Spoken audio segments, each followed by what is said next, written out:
One of the primary tool sets of sports analytics and analytics in general is the scientific method.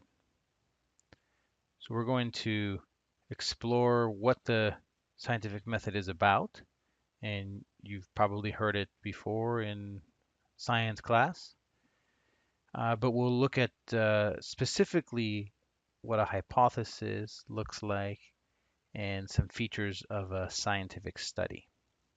So in the context of sports analytics, let's look at Moneyball again.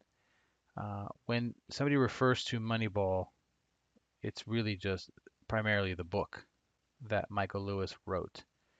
And in the book, he describes this methodology called sabermetrics. And by the way, if you like the concept of Moneyball, it turns out Michael Lewis has written a few other books, Liar's Poker, The Blind Side. Excellent books. Actually, The Blind Side was made into a movie as well, and that's about football.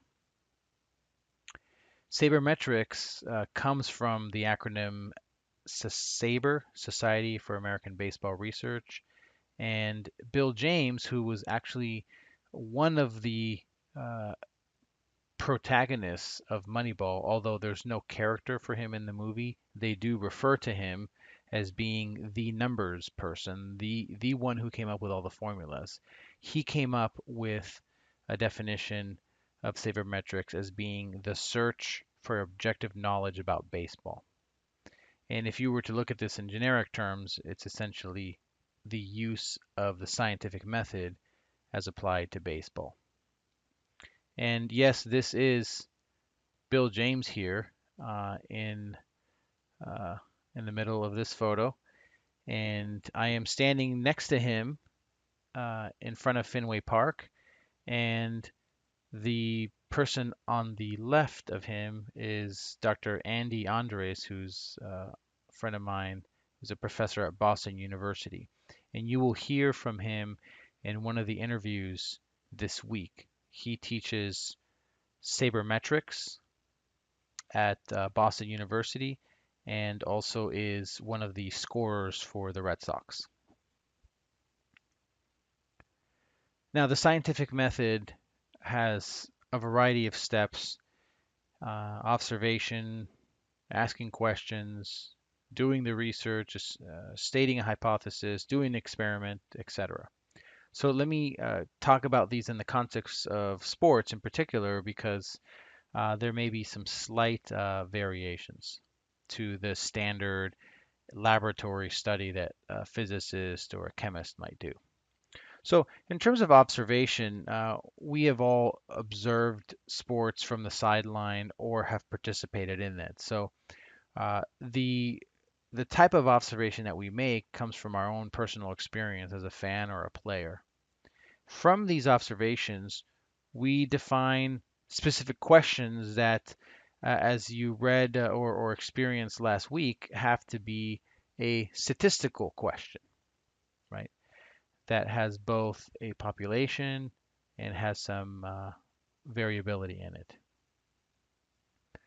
The research question leads to performing research to answer a specific hypothesis, and I will show what a hypothesis looks like in the context of sports analytics. But the hypothesis is a statement that you're trying to test, and it's formally written so that the audience or the reader or the collaborators can understand the exact focus of the study because that drives how you're going to do the experiment that is going to generate the data. Now, in sports analytics, sometimes our task is not necessarily to collect the data may already exist. So there's an inherent connection between the type of question that we're exploring and the data that are available to answer that question. So we may actually have to adjust our question based on the data that are available. Or if we have the resources to do so, we may be able to generate or collect our own data. Um, then there is a conclusion that says, this is what I found. Was I able to answer the hypothesis or not? And All this then has a big feedback loop back to observation. Make more observations and ask more questions, generate new hypotheses, and the loop keeps going and going and going. Now, in terms of a specific hypothesis for sports, we may be interested in studying, for instance, the field goal percentage among NFL kickers. So we may make a lot of observations about what drives or what affects the probability or the likelihood that a NFL kicker will make a kick. And so from our observations, we build a hypothesis or we ask questions that are statistically based. So this hypothesis is worded very carefully. Field goal percentage among kickers in the NFL. So there's our population. Our population is very clearly stated, NFL kickers. Decreases, okay, so we're saying it goes down as distance from the goal increases, as this goes up. So we are implying that there is a negative relationship. These are negatively related, these two variables. Okay, so from a graphical standpoint, we may be looking at distance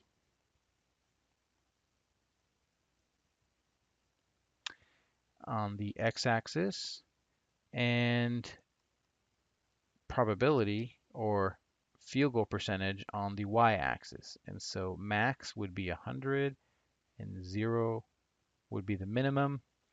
And distance, of course, 0 would be the minimum here as well. But we would probably only make observations greater than 0 because most people don't kick 0-yard field goals. And the maximum, of course, would be 100 yards because that's how long a football field is. But the reality is most observations would probably take place somewhere in between. But what our hypothesis is stating is that there is a negative relationship between this variable and this variable. So if we were to go out and collect data, we may see a certain set of observations that show that for very short distances, the field goal percentage is very high. But as distance increases, the probability decreases. So if we collect a bunch of observations or we go look at the database of field goal kicks and we plot these observations, we would find that there's a general trend. Maybe this is a linear trend. Maybe it's a non-linear trend in one direction or the other. We don't know until we actually collect the data and do the analysis. So I hope this clarifies where the scientific method actually plays in. And I'm going to close with a short video demonstration. Josh Pollock got me into this guy. This is Justin Tucker from the Baltimore Orioles. Check out this 61-yard kick to win the game. Notice what the score is. Tucker is the kicker for the Baltimore Ravens, and they are losing by a point with 43 seconds left in the game, and this is a 61-yard attempt.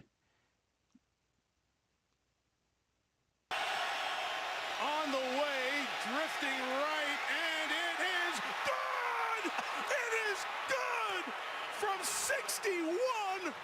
Unbelievable! How good is that? Wow!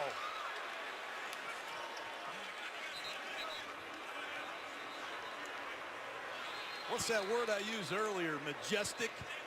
You can't hit the ball any better than Tucker hit that one.